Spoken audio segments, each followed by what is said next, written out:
how passing the Her Act is, very important. And I've always been passionate about like women rights and like empowering women. So I just felt like this is like something I did not even know. So I feel like through Fight for Her, I don't know, I just feel like all the love, and I just feel like this is an organization that does a lot. So I'm like really excited just to be a part of this and like, yeah, learn from everyone. Thank you. It's been great having every single one of you on the team.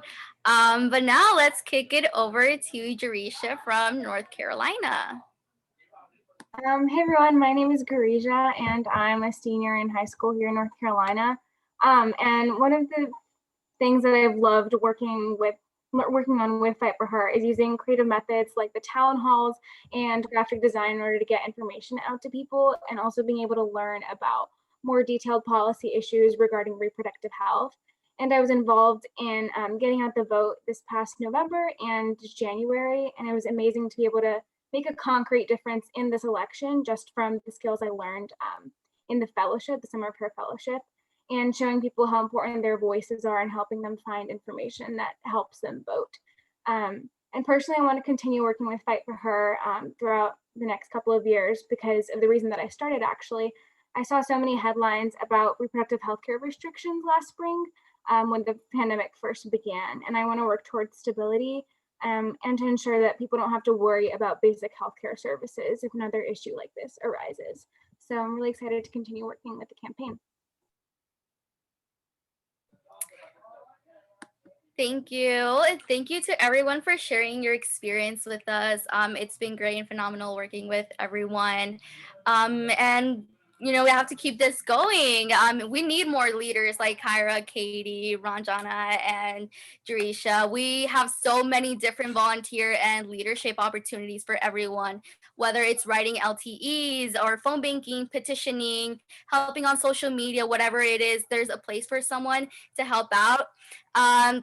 And if you would like to continue to be on this campaign or start volunteering with this campaign, a poll should be showing up any moment on your screen. So go ahead and fill that out because we need all hands on deck to pass the Global Her Act. We've come so far along. We're not going to stop now. And we've seen so many attacks on reproductive rights lately, and we have to kill them all and get that reproductive justice we need and deserve for everyone around the world. Thank you. Awesome. I'm going to give folks just 10 more seconds to fill out that poll. So many great responses. So many people want to be leaders. This is so heartwarming. I love it. Awesome. I'm going to end the poll in 3, 2, 1. Great. So we now have your contact info. We're going to reach out with all of the ways that you can get involved and be a leader on the Fight for Her campaign. And thank you all so much for all of the work that you do. Next up, we have Stacy Murphy, who is our Director of Congressional Relations. I'm sure a lot of you are thinking, well, now that the Global Gag Rule is rescinded, now that Joe Biden's repealed the policy, what's next in the Fight for Her? So Stacy's going to talk a little more about what the landscape looks like now and what our top priorities will be moving forward. So hi, everybody. I'm Stacy Murphy, she, her pronouns. I'm the Director of Congressional Relations. As Lindsay said, thank you all for coming tonight. This has been a really exciting couple of months, couple of weeks, couple of days, couple of hours. I could say year, but that's a different kind of excitement that we've had over the last year. So I'm really feeling great tonight, and I hope all of you are too. But I don't want anybody to feel like this is done, like gag rule's been repealed, let's take a break, because we can't do that. I don't think anybody's under the impression that Joe Biden is some radical repro forward-leaning warrior. He's not. That's not his nature. But the fact of the matter is that if you give me the choice between desperately fighting an enemy or having to spend some time pushing an ally to make them better, I will take that second choice every day of the week and twice on Sunday. And so that is where we are now. We have majorities in both houses, and we have a president now who can be pushed to do the right thing and who I think does want to do the right thing. We're just going to have to make it so that they have to. And there are so many challenges facing the country and the world right now that with the gag rule repealed today, there's going to be a real strong urge on the members, part of a lot of members of Congress to say, look, there are a lot of really important priorities we've got to handle right now. You know, how much effort do we really need to put into something that's not an immediate threat? And that's the thing that we've been working for the last 4 years to get into this position, to make that final push and make it so that the threat really is gone, that the gag rule isn't coming back. So that's what we need the Global HER Act for. It was reintroduced today, 173 co-sponsors in the House, all Democrats. That's a great number to start out with, but there are a few stragglers that we're going to be asking people to help round up. 45 co-sponsors in the Senate, including 2 Republicans, Lisa Murkowski of Alaska and Susan Collins of Maine. And they are in a really powerful position, and so we're glad to have them on board.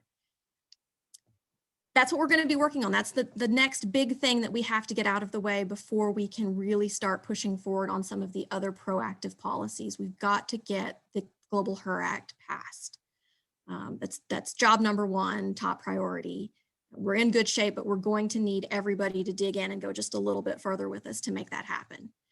There are some other pieces of proactive legislation that we hope to see that we will see later, and we do hope to see movement on. We will see the Abortion is Healthcare Everywhere Act. That is the bill that will repeal the Helms Amendment, which is the policy that has made it illegal since the early 1970s to use US foreign assistance dollars to, quote, promote abortion as a method of family planning.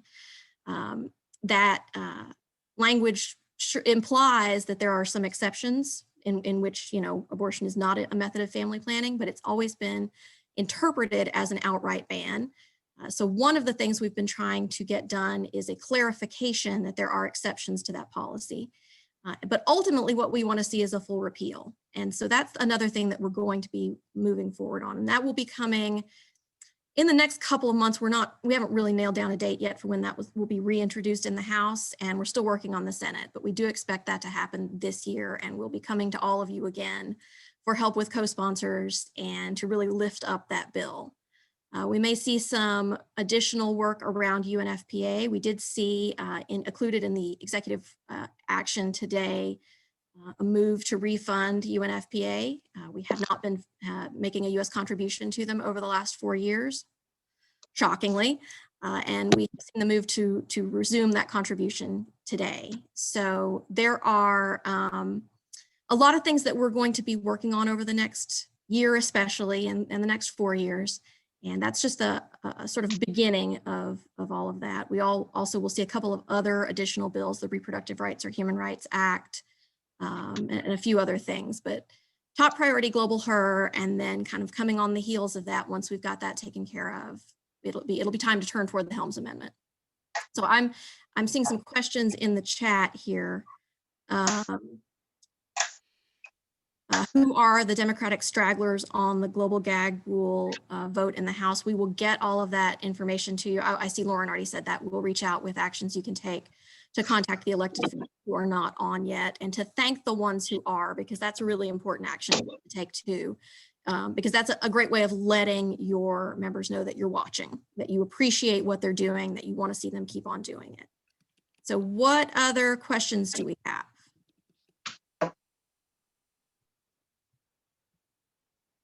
I think one question, Stacy, that a lot of people may be wondering is just, can you explain a little more the difference between, you know, what Biden did today in repealing the Global Gag Rule and what the Global HER Act would do?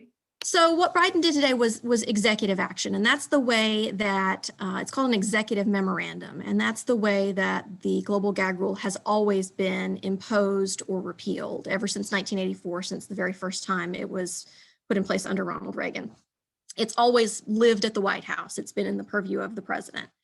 And that has created this scenario where the outcome of U.S. foreign assistance and how it can be used is totally dependent on who happens to win the election, who's sitting in the White House. And that puts providers overseas in a bind because they can't make long range plans. They can't ever know, what their funding is going to look like based on the next presidential cycle. So what we want to do is take it out of the hands of the president. And that's what the Global HER Act would do. It would enact a permanent legislative repeal of the gag rule and make it so that no future president can unilaterally reinstate the global gag rule. And so that's how it's different from what Biden did today. What Biden did today, he could do unilaterally, and we're glad of it. But we want to make it so that a future president who's bad on family planning can't come in and just, with a stroke of a pen, change it back again. We've got to make that bar higher. Awesome. And then what does support look like for the Abortion is Healthcare Everywhere Act and efforts to repeal Helms? Pretty good, actually. We haven't introduced it in the Senate yet. It wasn't in the Senate in the last Congress just because the Senate was politically in a different place. So we're excited this time around because it looks like we have some more opportunities. Support was quite strong in the House. Over 100 co-sponsors. I don't remember off the top of my head how many we wound up with. 120, 130, somewhere in that range. Which was pretty good for the first time that a bill had been introduced. And this is, full Helms repeal is a longer term project that we don't expect that this is going to happen this year. This is the kind of thing that's going to take a lot more public education and education even of people on the Hill. So that's a longer term prospect, but it's really important to start building the groundwork and educating members and the public about the harms of the Helms Amendment and the importance of getting rid of it. So again, long-term project, but really excited to be in a position to start moving on it. Awesome. I don't think we have any other questions. Thanks so much. And I hope that helped provide a lot of clarity. We have a question, just a clarifying question on what the Helms Amendment is. So Hyde Amendment is the one that's the domestic version that prevents federal funding for abortion care. The Helms Amendment is the overseas version. It's the foreign dollars. We aren't allowed under the Helms Amendment to use U.S. family planning assistance to provide abortions overseas. So that's the. And then how many Republicans signed on to the HER Act? In the House, none. In the Senate, we have two. We have Susan Collins from Maine and Lisa Murkowski of Alaska. And I'll be on the call, so any other questions that come up in the chat, I can answer them in the chat too, since I know we have other things to cover. Perfect. Yeah, Stacy will continue answering questions in the chat. Real quick, and Stacy mentioned this, we really need to make sure that we call on our elected officials and hold them accountable to now actually passing the Global HER Act. We need this codified, we need it in law so that no future president can ever reinstate it. So I'm dropping a link in the chat really quickly here. And if you click on that link, there are 3 different ways that you can take action right now. And I'd like each and every one of you to do at least one of those ways. So you can either email your senators and representatives, tweet at your senators and representatives, or call them. So I'm going to give everybody just a minute now to take one of those 3 actions so that we can make sure that we hold folks accountable to passing this really crucial legislation so that people all around the world have access to reproductive health care. All right, so that link's in the chat. And then how about everybody give me a quick thumbs up once you've done at least one of the actions.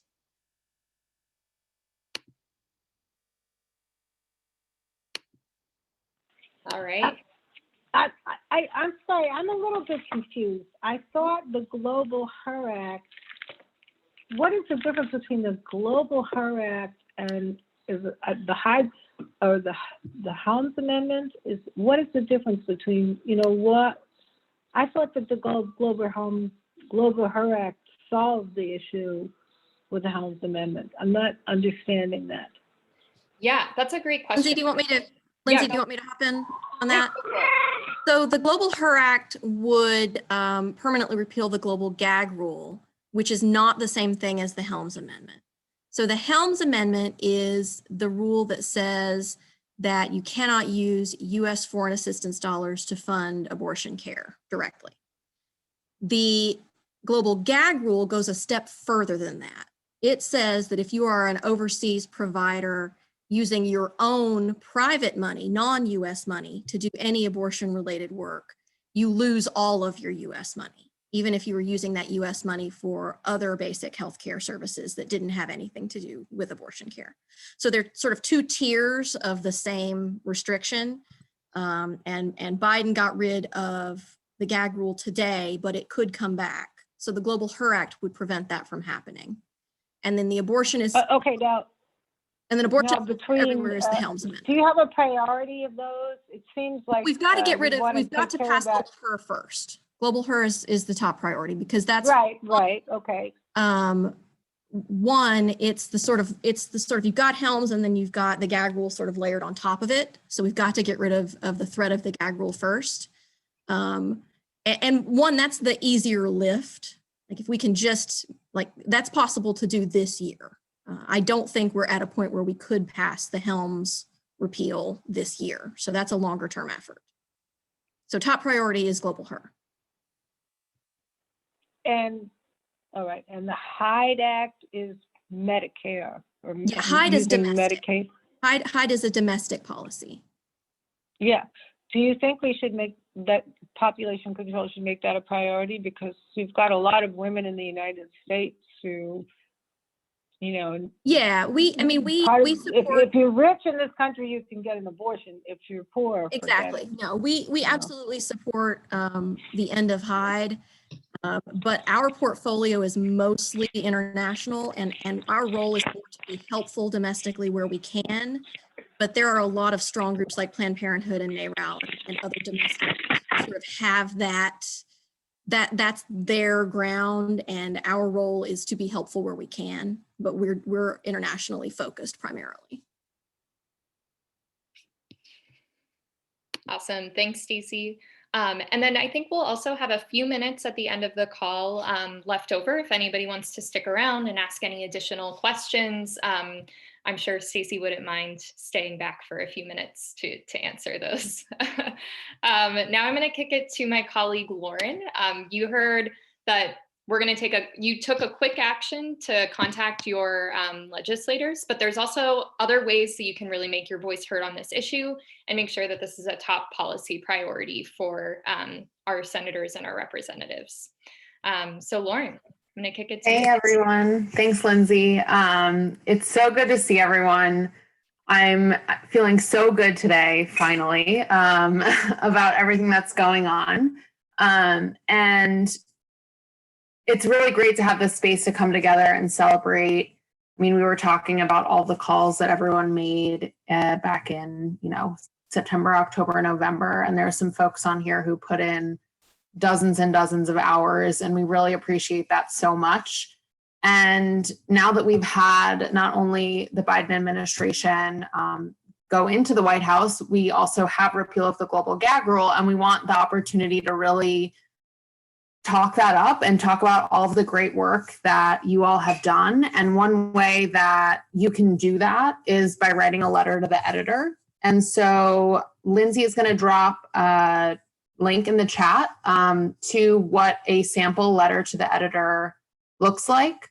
But what a letter to the editor or an LTE is, it's basically a way for you to tell your local news outlet that the Biden administration has repealed the Global Gag Rule, and we did a ton to push that effort forward, and we want to talk about it.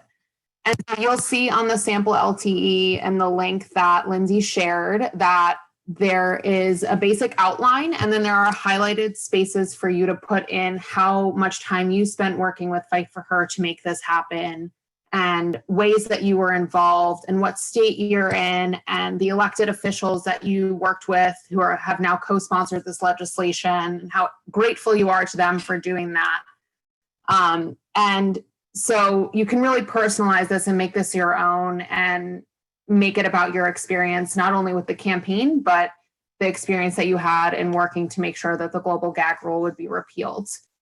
And so you want to find an outlet that is likely to submit your LTE. We suggest you look in your state or region, depending on where you are. If there's a regional paper or a more local paper, it's more likely to get published than in a really saturated market like a national New York Times or Washington Post. Usually the word count is about 150 to 200 in words, depends on the outlet. So you'll just want to check in where they take submissions. They usually say what their word count is.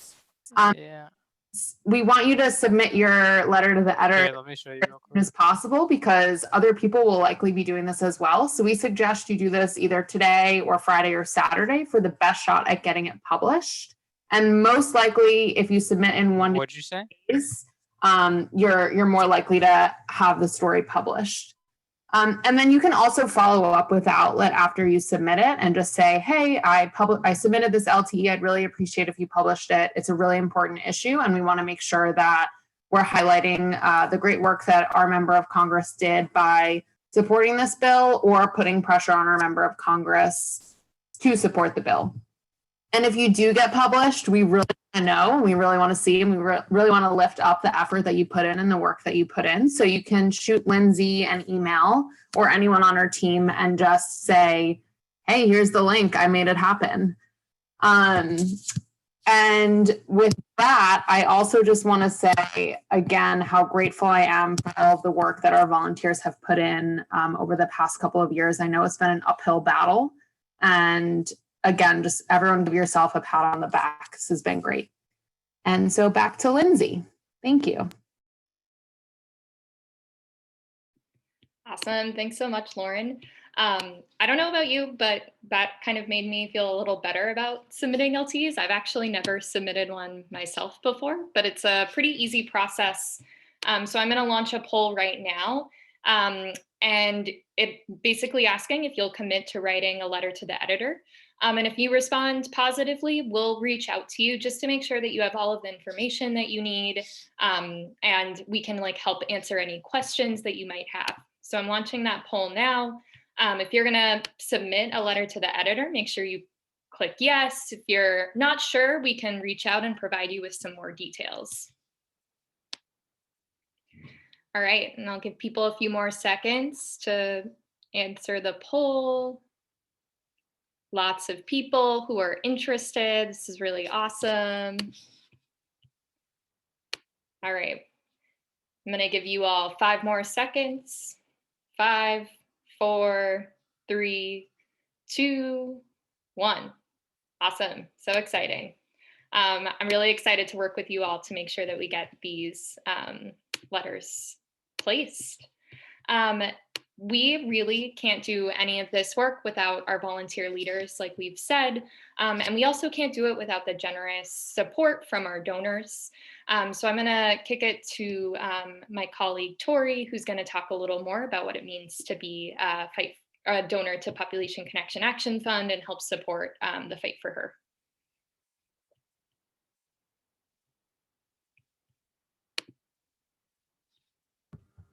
Thank you, Lindsay, and thank you everyone for joining us and for all of your hard work.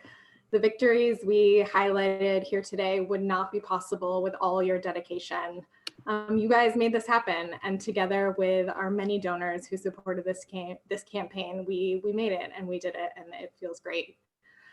Population Connection Action Fund is a membership organization, meaning that the campaign is completely funded by individuals like you, and every dollar counts. So I'm going to say that if you have not yet contributed, I would encourage you to consider making a donation of just $5 to help us continue this fight. Thanks to you, Fight for Her has accomplished so much, but as you've heard, there's still a lot of work to be done, and your support will help us do things like pass the Global Her Act and continue to advocate for reproductive health and rights for all. So please feel free to reach out to me if you have any questions or just want to chat more about our work. I would love to hear from you. I will have Lindsay actually just drop my contact information as well as a link to donate into the chat box. And thank you again. We are deeply grateful for all you have done and all you continue to do. We really couldn't do without our volunteers and our incredible donors. So I will now send it back to Lindsay, who will wrap up. Awesome. Thanks so much, Tori. That information I've dropped in the chat there. I actually donate to Population Connection Action Fund for the Fight for Her campaign, just because this is work that I really believe in and stuff that I want to get done. And we unfortunately need money in order to do that. So thank you all so much for your support. Just being here is such a support. And if you can contribute financially, that's great. If you can contribute with all of the actions you took today, that's great. We're just really excited to have you all in the fight here with us today. We're going to be sending up a follow-up email with all of the information that we covered today. So all of the different actions that you can take. And then we'll be following up with folks based on what you signed up to do to make sure that you have all the resources you need to get it done. We're so grateful to have you all. We're going to wrap up this call a little early, but if you have any questions for us or for the speakers, feel free to stick around and we can chat a little more. If you have policy questions for Stacy, I could literally pick her brain all day, every day. She has a lot to share. And thank you so much. Just one last huge thank you to our Fight for Her volunteers who got this done. We repealed the Global Gag Rule. That's a great first step, but we have a lot more work to do. So I'm excited to do it alongside all you.